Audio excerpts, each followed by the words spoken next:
രണ്ട് കാര്യം പറയാണ്ട്. ഗുഡ് ന്യൂസ് ഉണ്ട്, ഒരു ബാഡ് ന്യൂസും ഉണ്ട്. ബാഡ് ന്യൂസ് ഫസ്റ്റ് പറയുന്നുണ്ട്. ഞാൻ ജോലി രാജിവെച്ചു. ഞാൻ ഇപ്പോ നോട്ടീസ് പീരീഡിലാ. എനിക്ക് വേറെ ജോലി കിട്ടി ദുബായില്. வெளியே வேலை கிடைச்சி வெளியே போறேன்னு மட்டும் சொல்லிடாத, கழுத்தை கடிச்சு வச்சிருவேன். எங்க? ദുബായില്. ஐயோ சாமி டே. ദുബായില് ദുബായില് പോരുത്, സമ്മതിക്കൂല. കാര്യം തമാശ പറയല്ലേ? തമാശ അറിയല്ല. ഞാൻ അവിടെ ജോലി കിട്ടി. ഇത് നമ്മുടെ പ്രോബബ്ലി ലാസ്റ്റത്തെ ഷൂട്ടായിരിക്കും. എനിക്ക് വേറെ ജോലി കിട്ടി ദുബായിക്ക്. അതിൽ ജോലി കിട്ടി.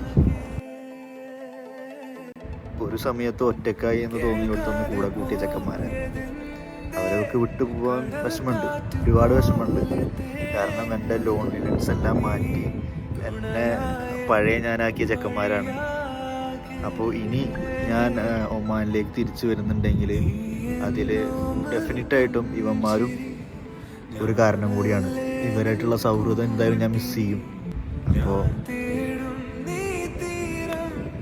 എല്ലാവരും വിട്ടു പോവാണ്.